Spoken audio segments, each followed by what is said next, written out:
이어지는 성경은 시편 133편, 134편 여기까지 오셨고, 오늘 이렇게 두 편의 말씀을 보시는데요, 우리가 120편부터 쉬운 성경 번역에 공통된 제목이 있었죠. 예배를 드리러 올라가는 자의 노래. 그렇게 우리가 이해하고 접근한다면 133편도 마찬가지죠. 어떤 예배자의 모습이어야 하느냐. 133편의 키워드가 연합입니다. 형제의 연합, 예배자의 연합을 말하는 거예요.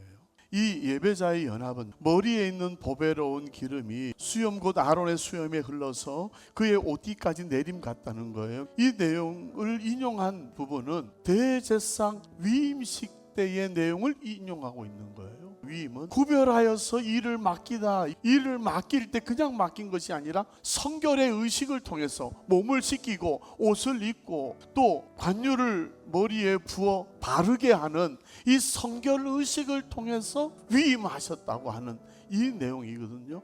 연합의 의미는 이런 성결의 의식과 같다. 연합은 이런 성결의 능력이고 정결의 능력이고 위임식의 능력이다. 2절에 기름이 내림 같고 3절에 이슬이 내림 같다. 시온의 산들에, 사막에 있는 산에, 광야에 있는 산에 이슬은 생명입니다. 이 연합은 생명을 가져온다는 거죠. 거기서 여호와께서 복을 명령하셨나니 곧 영생이에요. 영원한 생명입니다. 133편 제목 오른쪽에 대필자가 다윗. 이 연합이라고 하는 이 단어가 통일 왕국이라고 이야기하기보다는 연합 왕국이 아닌가. 기름 부음과 같은 성결 의식과 같은 거룩함의 결과, 거룩함의 효력, 광야에 있는 산에 내린 이슬 같은 생명력, 이 연합이 가져오는 결과잖아요. 그러면 다윗이 통일 왕국의, 연합 왕국의 왕이 되고 있었던 일이 뭐예요? 통일 왕국, 연합 왕국의 왕이 되었을 때 가장 먼저 한 일이 뭐예요? 여부수 거민들을 쫓아내고 그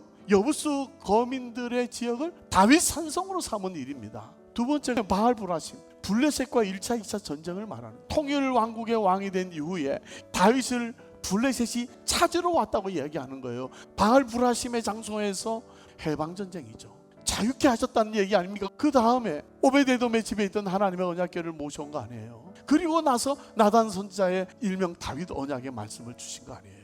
너는 위대한 이름이 되게 할 것이고 네가 가는 곳마다 내가 너를 이기게 하리라. 연합이 이루는 효력이 이게 기름이 내림 같고, 연합이 이루는 효력이 이슬이 내림 같다라고 합니다. 그래서 출애굽기 29장 7절에 대제사장 아론의 위임식을 여기 인용해 온 거예요. 부정함이 전혀 침투해 올 수 없는 연합, 헐몬의 이슬이 시온의 산들에 내림 같. 거기서 여호와께서 복을 명령하셨다. 134편 역시 공통분모는 예배를 드리러 올라가는 자의 노래라고 하는 것은 송축하라. 시온의 어떤 정체성을 가지고 어떤 모습을 가지고 올라가야 되느냐, 어떤 예배자가 되어야 되느냐. 그럴 때 천지를 지으신 여호와께서 어디에서 너에게 복을 주신다는 거예요? 그 시온입니다. 우리가 이 송축이 이루어지는 시온이 된다면 오늘 이 성전은 복의 발원지가 되는 거예요. 그럴 때 성전은 복의 발원지가 된다는 거예요. 송축하라, 잊지 않는 거예요. 1년 동안에도 하나님께서 생명의 열매를, 은혜와 덕택의 관을 둘러주시고 그뿐 아니라 원수 앞에서도 상을 차려주시고, 목자가 지팡이를 잡듯